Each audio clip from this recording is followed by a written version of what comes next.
Pues la nota del día, sin duda, el plan B de López Obrador en materia electoral que ha sido aprobado en el Senado de la República. Yo creo que esta imagen del Universal es muy poderosa y nos refleja parte de lo que sucedió ayer, particularmente con el senador Ricardo Monreal, que votó en contra del plan. Vean nada más, ahí tenemos, estimada audiencia azul, a Ricardo Monreal sujetando a Josefina Vázquez Mota, senadora panista, ex candidata a la presidencia de Acción Nacional. De hecho, compitió en contra de López Obrador, Josefina Vázquez Mota. Bueno, están ahora sí bajo suspenso, viendo cómo viene la votación. Se están abrazando Ricardo Monreal y Josefina Vázquez Mota. Creo que esta imagen nos dice mucho más que 1000 palabras, estimada Azul, y dice el Universal: Senado aprueba plan B de AMLO, Monreal en contra. ¿Cómo la ves? No, es que valdría la pena mucho ver esa imagen de cerca porque sí es tremenda, es como abrazados esperando que llegue un huracán, ¿no? Con mucho Exactamente. miedo los dos en el mismo lado. Y sí, efectivamente, habla mucho de, pues de lo que estamos viendo en esta transición muy vertiginosa que ha tenido en los últimos meses, pero más claramente en las últimas semanas de un Ricardo Monreal y en medio de lo que también han sido señales muy, muy claras de presión por parte de la oposición para que se sume a sus filas, ¿no? Y sumarse a sus filas es evidentemente apoyando no solamente el tema de la iniciativa o la contra a esta iniciativa, sino toda una retórica de ella, que es con la que sale ayer Ricardo Monreal, ¿no? O sea, esto que están aprobando es inconstitucional y por lo tanto, pues ya allanamos el camino hacia esa narrativa, ¿no? O sea, Así se es. suma, se suma de todas Ricardo Monreal el día de ayer y por eso es importante ver pues qué va a pasar ahí con él y hay que recordar también el marco en el que se da todo esto, cómo se apersonan afuera del Senado, una serie de personajes, los comunicados de los ex bueno, el posicionamiento de ex consejeros y luego el comunicado de consejeros diciendo vamos a ir por la solicitud de inconstitucionalidad, vamos Ujú. a agotar todos los recursos, ¿no? O sea, hay claros mensajes ahí de todos alineados en un mismo discurso y lo que vemos de Ricardo Monreal, que se había mantenido ahí en la ambivalencia, es que ayer se define por completo. Y ayer mucho show, pocos argumentos, incluso la senadora panista Xóchitl Gálvez con esta botarga jurásica, pues pareciera que no dejó nada a la imaginación, o sea, porque salió como dinosauria prianista y esa es precisamente la imagen que tenemos del viejo régimen, ¿no? O sea, en esa botarga podría estar Carlos Salinas, Ernesto Zedillo, el propio Fox o Felipe Calderón. Pero bueno, vamos a ver parte de cómo lo están narrando. Reforma, dice, sí tocan al INE a propósito de la expresión de la movilización que encabezó Claudio X González, acompañado de Roberto Madrazo, el Bester Gordillo, puras personas de probada honestidad, sí como no. Bueno, dice Reforma, sí tocan al INE. Bueno, hay que insistir que en medio de este debate hubo poca racionalidad y muchas mentiras, porque la narrativa conservadora parte de una falsa premisa, que supuestamente López Obrador no quiere un árbitro, que está dinamitando al INE y que quiere un árbitro a modo, en todo caso, quiere imponer a su sucesor o sucesora. Y eso es una falacia. Nosotros escuchamos cómo se subían panistas, priistas a decir, es que López no quiere árbitro. Pues sí, y sobre todo se cuidó que no se trastocara la Constitución porque esa era una reforma que ya no se pudo dar, no había las condiciones. Y en esencia, ¿de qué trata este plan B? Compactar al INE, lo hace más eficiente en lo que hace al gasto. Y pone de ejemplo lo que sucede en Palacio Nacional, que se gasta al año lo que tiene que ver con la presidencia de la República, 600 millones, y con Peña Nieto se gastaban 3.600 millones de pesos, o sea, 6 veces más, porque Peña Nieto era los excesos, así como fue el caso de Fox o de Calderón, o sea, con Peña Nieto se compraba el moco de gorila y había mucho brindis, había muchas comilonas, se gastaban 6 veces más. Y dice López Obrador, si la austeridad se pudo aplicar en Palacio Nacional, ¿por qué no se puede aplicar en otros institutos que se sienten islas? Estimado Azul, tenemos la votación y sobre todo cómo la Presidencia de la República, en voz de Jesús Ramírez, dio cuenta de quiénes sí apoyaron este plan B de López Obrador. Ya nos decías, estimado Azul, es una forma de responderle también a Ricardo Monreal, que si bien López Obrador dice no hay que correrlo del partido y públicamente yo no le voy a dar el gusto de pedir aquello, sí vamos a reconocer a quienes votaron en favor de este plan, ¿no? Claro. Y sostengo que algunas de las normas que pudieran aprobarse esta noche pueden alejarse de los principios constitucionales. Y esa es mi defensa. Soy legislador y es un honor y un privilegio serlo. Soy académico y asumo con integridad lo que enseño en las aulas de la División de Estudios de Posgrado de la UNAM. Como soy un hombre de honor y de conciencia, no puedo burlar la voluntad de los pueblos con la violación de mis juramentos. Y Juárez sostuvo su convicción por velar por la Constitución, nuestra Carta Magna. Aquí, que ya se nos olvidó tan rápido cómo se comportó el INE, no en el 2006, no en el 2012, cómo se comportó en la revocación de mandato, que ya se nos olvidó, cómo el INE ha intentado censurarnos una y otra vez a nosotros, no a ellos, a nosotros, porque a ellos les permiten todo, por eso no quieren que el INE se toque. Destacar que en esencia entonces se le quita la grasita al INE. No tiene nada que ver con que se elimine al instituto, porque los conservadores dijeron, es que con este plan B no se van a poder contar los votos. No se supone que nos dicen que en la jornada electoral intervenimos los ciudadanos. No se supone que somos nosotros mismos los que contamos los votos. Entonces no se entiende, no se supieron explicar de cómo se ponía en riesgo un proceso electoral si eliminabas una parte de la burocracia que pues no tenía sentido, estimada Azul. ¿Cómo la ves? Sí, varias cosas se estuvieron repitiendo el día de ayer muy en términos generales para apuntalar esta narrativa del golpe al INE y encaminada entonces ahora un golpe de Estado. O sea, llegan a unas dimensiones extraordinarísimas, ¿no? Pero una de las cosas justamente es lo de la compactación en general, lo hablan así, de la estructura del INE y en donde, por ejemplo, el senador Cepeda, Damián Cepeda, hablaba de que entonces ya no iban a poder haber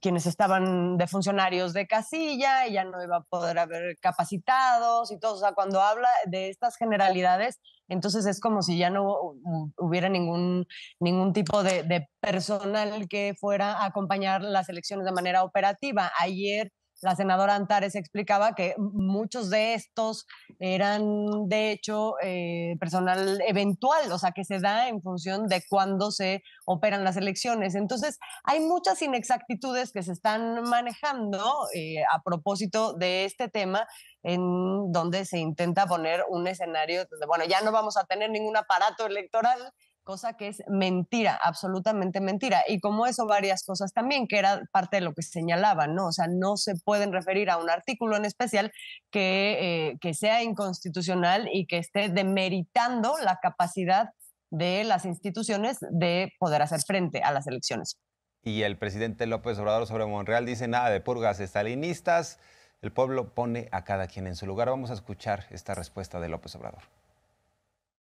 Nada de purgas, por convicción y además porque no queremos que vayan a usar una actitud de intolerancia para afianzar la creencia conservadora de que somos estalinistas. No hace falta que ninguna autoridad, ningún dirigente, diría que ninguna instancia de disciplina de un partido decida sobre el comportamiento de un militante, de un ciudadano, porque existe un tribunal popular.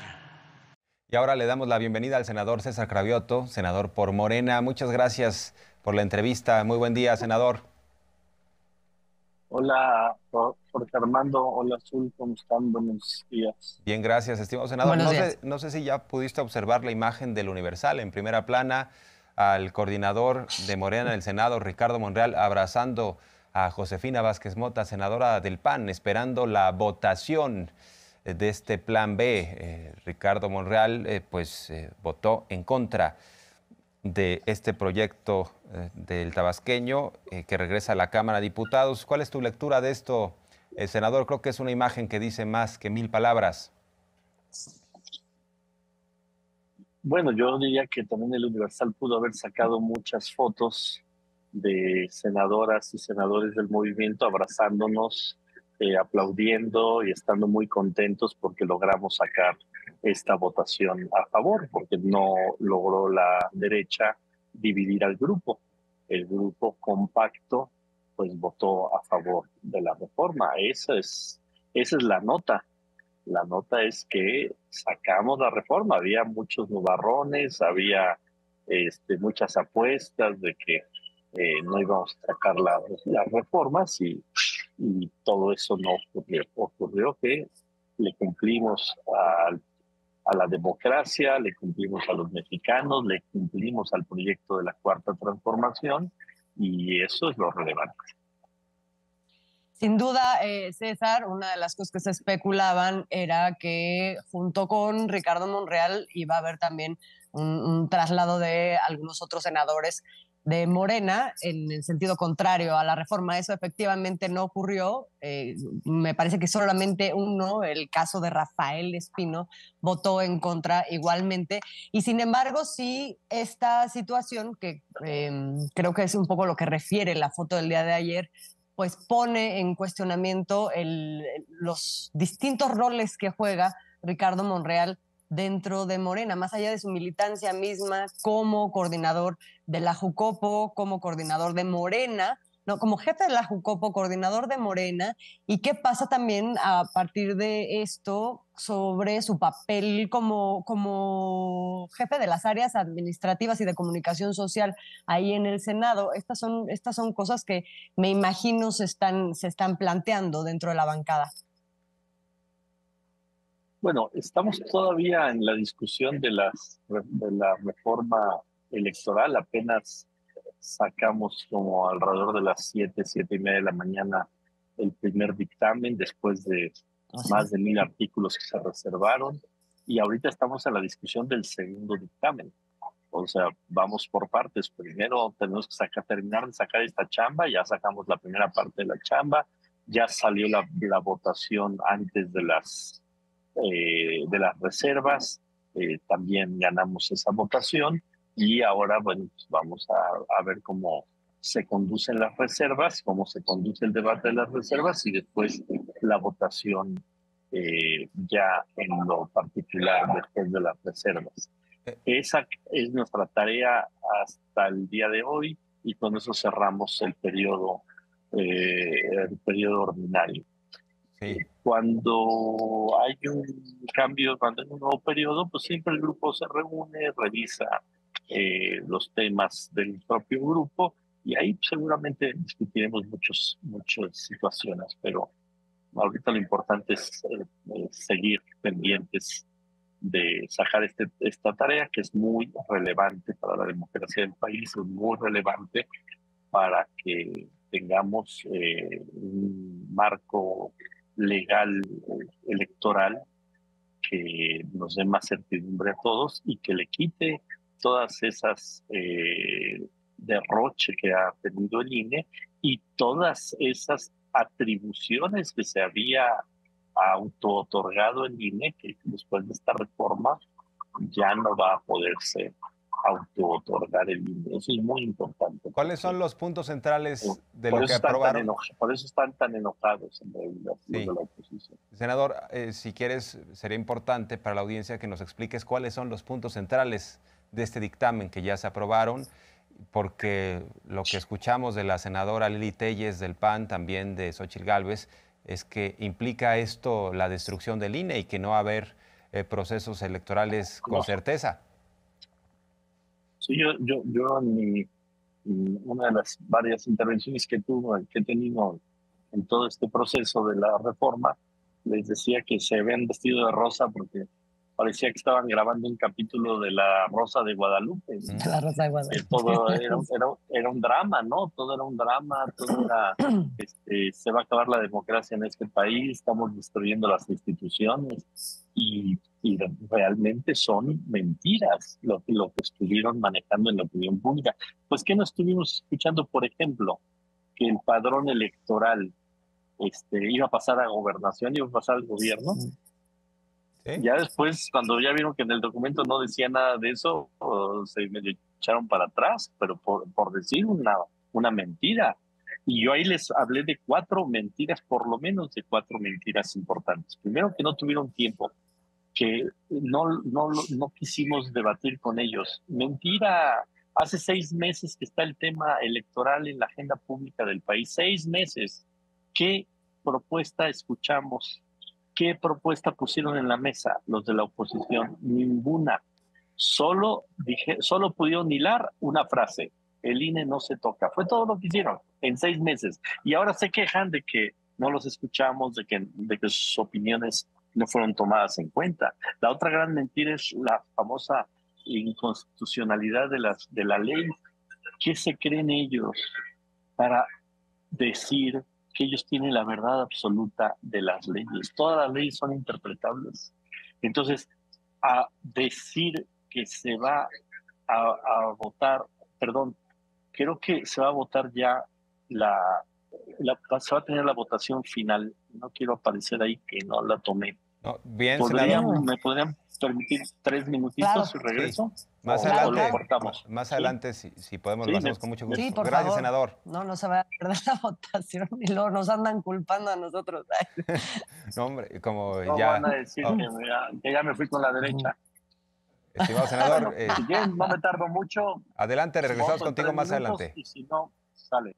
Gracias, senador César Cravioto. Pues ya lo vimos, estimada Azul, en tiempo real. Así están las cosas en el Senado. Están trabajando en un segundo dictamen, ya nos decía el senador Cravioto. Sí, no, pero muy importante esto que dices sobre que no se ha propuesto por parte de la oposición una contrapropuesta. Todo el tiempo, desde el principio, y lo hemos visto, ha sido consistentemente decir no vamos a dejar que pase nada. Esto es una aplanadora. Y se dice una aplanadora porque aunque sean minoría, pues realmente lo que hicieron fue frenar una reforma constitucional de gran calado que hubiera transformado, digamos, toda la estructura electoral y política del país, como no se había hecho en décadas, ¿no? Entonces, pues ahora muy fácil decir, ustedes están queriendo destruirlo todo y en realidad desde el principio la consigna fue no pasarán, ¿no? No pasarán con nada.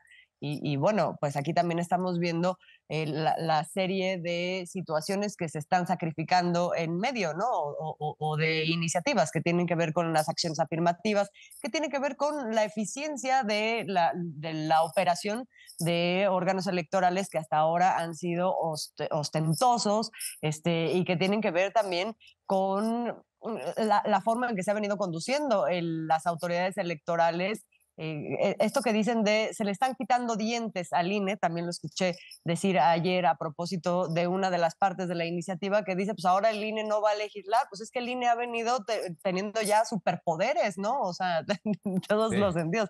Ahora ya legisla, sanciona, es todos los poderes de la Unión en uno, ¿no? Está tremendo y esa es una de las partes que se tocan también y que creo yo que es la parte que los tiene más más a la defensiva, porque por supuesto que es algo que había venido favoreciendo específicamente a unos partidos políticos y no a otros. Todavía ayer el INE intentó, o bueno, aprobó unos nuevos lineamientos para ponerle una mordaza a presidencia y a funcionarios para que no puedan emitir ninguna opinión que se considere electoral, que se considere por quién y a quién va dirigida esos lineamientos, ¿no? Es parte de lo que hemos estado viendo en estos últimos meses.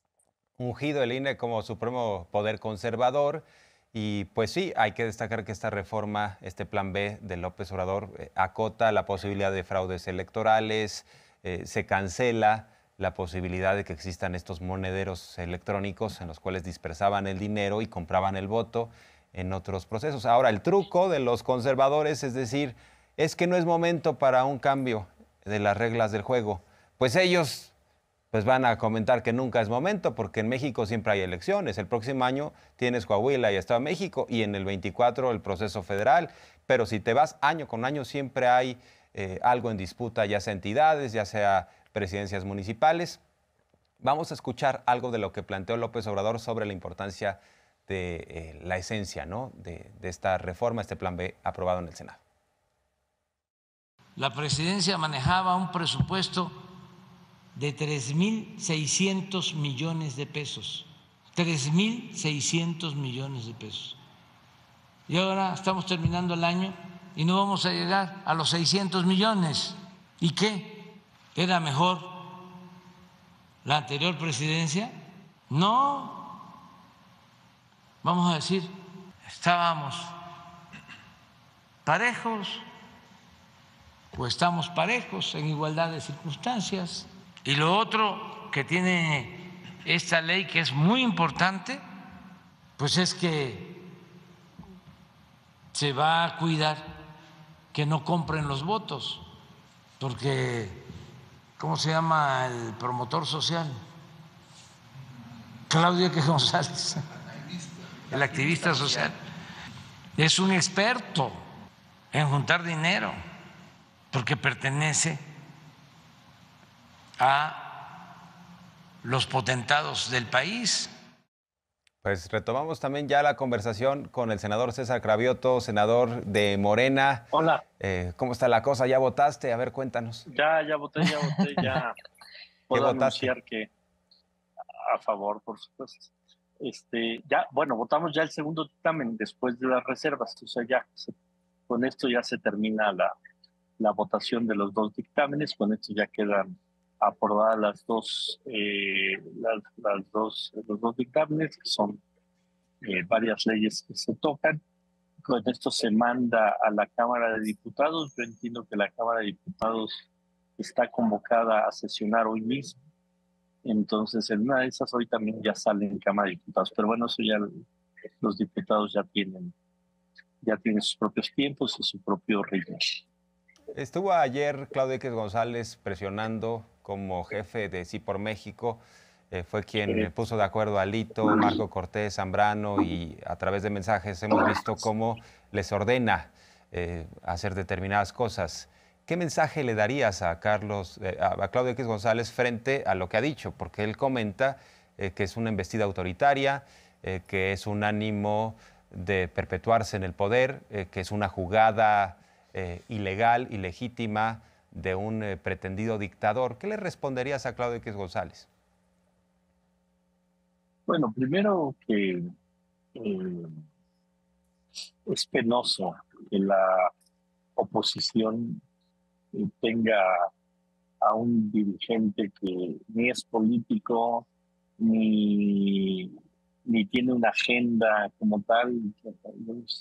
Yo me da la impresión que Claudio X González, como es un junior que no tiene oficio ni beneficio, porque de hecho aquí en el Senado le preguntaron si era empresario y él dijo, no, yo no soy empresario, o sea, pues es un hijo de papi, literalmente.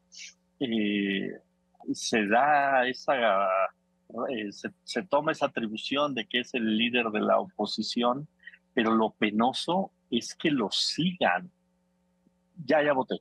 Lo penoso es que lo sigan. Lo penoso es que ahí tenemos a Marco Cortés, ahí tenemos a Zambrano, ahí tenemos a Alito, moviendo la cabeza, diciéndole que sí a todo. Y cuando vino aquí al Senado el día de antier, su conferencia de prensa, veías a los coordinadores parlamentarios del PRD, del PRI, de Movimiento Ciudadano, del PAN, en segundo plano, o sea, dejándose manipular, dejándose maniobrar por ese señor que está claro que no entiende nada de política. Si entendiera un poquito de política, ya hubiera cambiado la estrategia. Entonces, él es el que propicia, es el que tiene la estrategia de mentir. Mentir, mentir, mentir, mentir, para ver qué queda.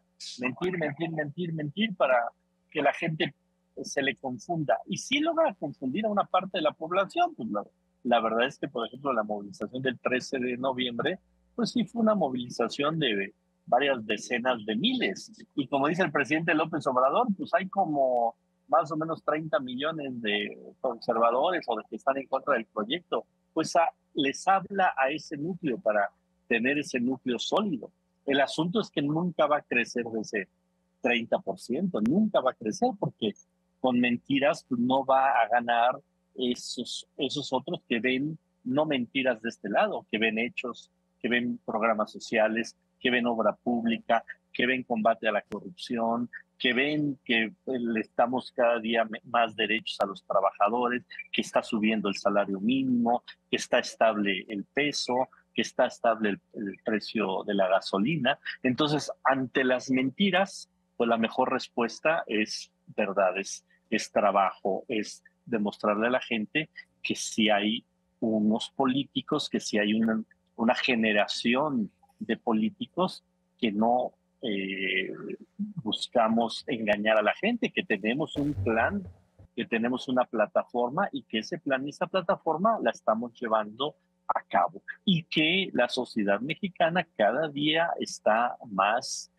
clara de que no podemos cambiar todo en 4, 5, 6 años, que necesitamos continuidad. Por eso, pues todas las encuestas dicen que vamos a ganar en el 2023 el Estado de México, que también tenemos grandes oportunidades para ganar Coahuila y que sin duda vamos a ganar el 2024. Fue otra de las mentiras que el día de ayer les eché en cara a ellos, que dicen que todos estos cambios al ámbito electoral es para ganar las elecciones. O sea, es que no ven las encuestas. Les puse encuestas del Reforma, del Universal, del Heraldo, del Excelsior, del Economista, donde todas las encuestas nos ponen 10, 15, 20, hasta 25 puntos arriba. Entonces, otra de sus mentiras es, hicimos estos cambios para ganar elecciones. No los necesitamos.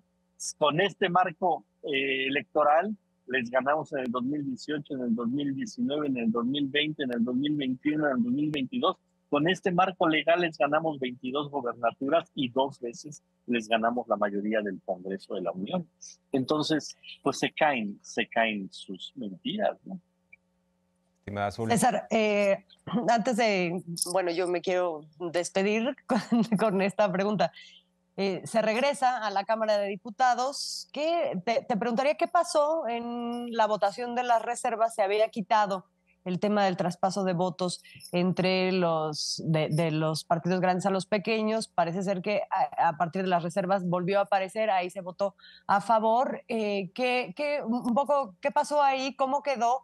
¿Y qué opinión te merece lo que ahora escuchamos del presidente cuando dice va a la Cámara de Diputados, pero si eso es inconstitucional, si va en contra además de las convicciones del movimiento, estaría incluso dispuesto a vetarlo? A ver, no es traspaso de votos, es muy importante aclararlo. A ver, vamos bueno, primero, explicando. Es una petición que hicieron los grupos parlamentarios aliados, sobre todo el Verde y el PP, pero no es un traspaso de votos, es una figura que es coalición electoral. ¿Qué es una coalición electoral? Cuando 2 o más partidos van juntos a una elección. Hay 2 maneras de ir juntos a una elección, con candidatura común o con coalición. Coalición que trae un logotipo, trae un nombre esa coalición y trae una sola forma de votar, que la gente vota por esa coalición. Hay una discusión si es constitucional o no esta figura. Hasta el 2008 o 2009 existía. Yo llegué a ver convenios de coalición del PRD con MC, con Convergencia en aquel entonces y con el PT, donde se definía, a ver, el primer 2% de los votos va a ser para tal partido, el segundo 2% de los votos va a ser para tal partido y el tercer 2% de los votos va a ser para tal partido y después se reparte de esta manera los votos que llegan a la coalición. ¿Por qué digo que hay un debate si es constitucional o no? Porque esa figura todavía existe en algunos estados, en sus legislaturas electorales locales. A nivel nacional ya no se usa porque sí entiendo que hay un planteamiento, no estoy seguro si del Tribunal Electoral o de la Suprema Corte, de que esa figura ya no se usara. Es que le estoy dando la vuelta al sol porque me está ganando. Entonces, ahí está el rayo de esperanza. Está el rayito de esperanza.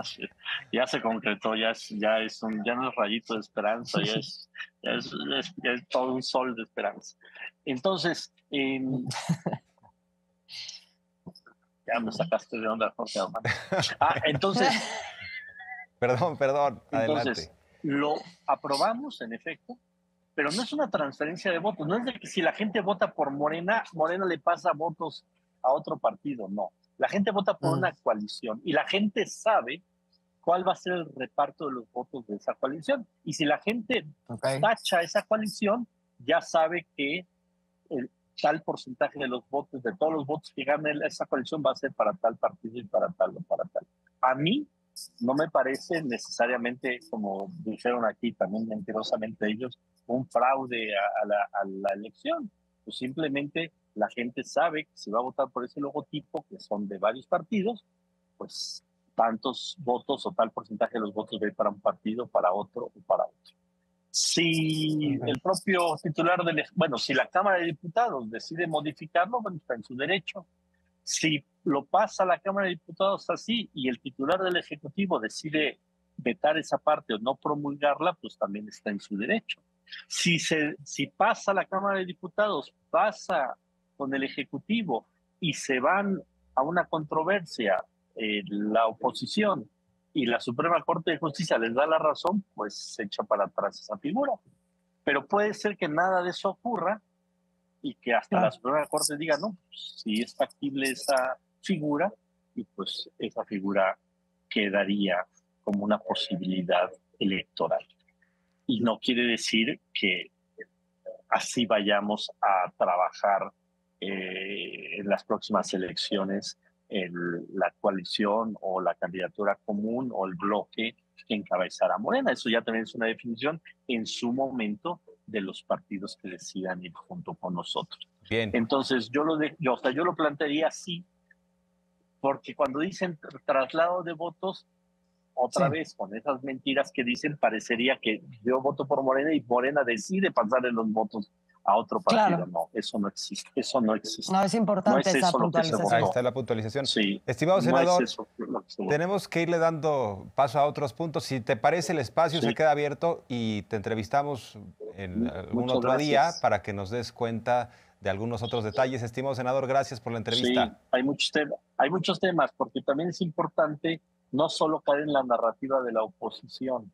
No, hay que hablar de todo lo bueno que tiene esta ley, que ellos mismos lo fueron reconociendo en el transcurrir del debate sobre, por ejemplo, las candidaturas a las minorías, como por ejemplo el tema de que el INE ya no persiga a comunicadores. O sea, hay muchos temas que se votaron y que la propia oposición estuvo de acuerdo, aunque votó en contra, pero reconoció que hay cosas muy interesantes. Y que el INE ya no pueda bajar a candidatos porque subieron un video de Facebook y eso fue un pecado social.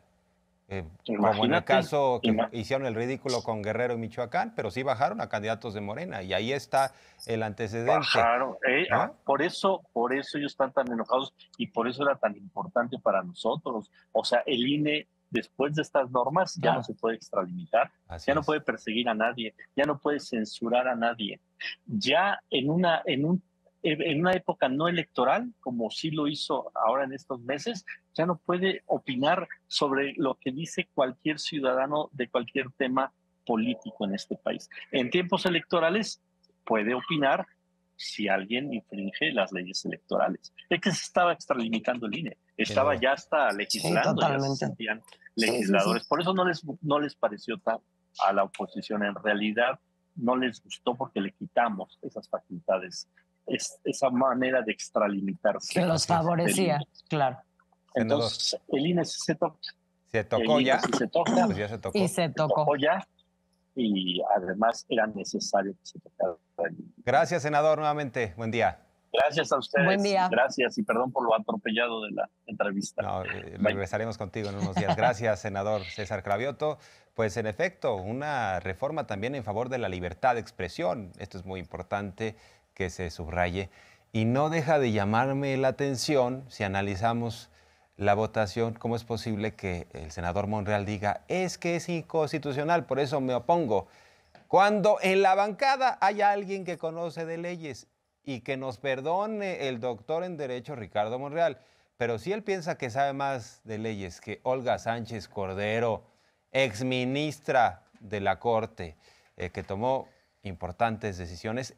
Olga Sánchez Cordero, como senadora, ella sí dijo, vamos a apoyar este proyecto. Yo no veo que sea inconstitucional y votó en favor, contrario a Ricardo Monreal. Pero ¿qué dice López Obrador en el gobierno, en el movimiento? Nosotros tenemos principios, somos demócratas. Vamos a escuchar al presidente. Somos demócratas auténticos, no farsantes. Entonces, lo que nos importa son los principios. Cuando uno tiene que decidir entre eficacia política y principios, no hay que titubear. Es principios.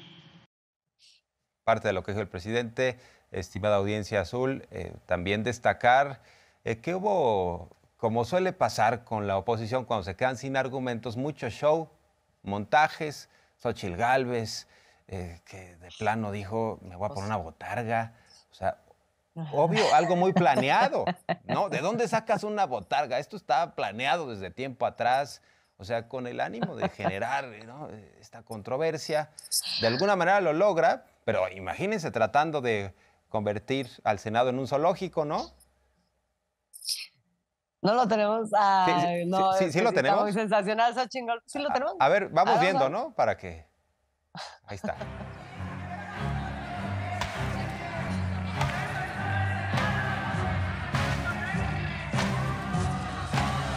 Sí.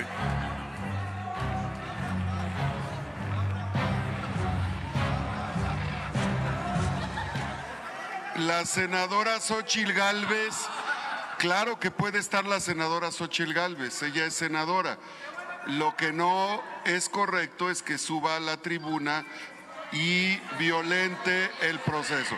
Le pido a la senadora Xóchitl Gálvez que se retire a el lugar que le corresponde porque está violentando la responsabilidad.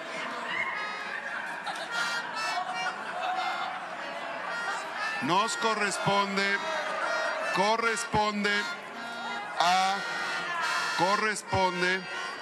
a las senadoras y senadores actuar con absoluta prudencia, con absoluto respeto a la investidura que tenemos.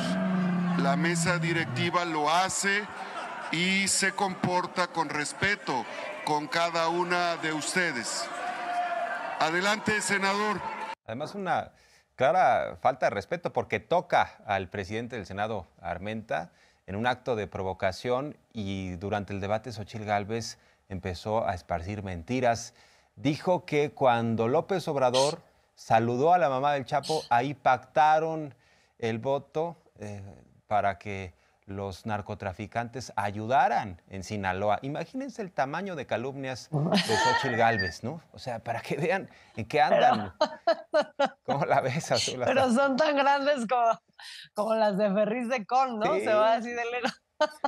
Es una fantasía así monumental, pero por eso es simpático, porque el presidente habla de que incluso prefiere a una Xóchitl Gálvez con todo su cinismo que la hipocresía que define a cierta derecha que está representada, por ejemplo, por personajes como Emilio Álvarez y Casa, ¿no?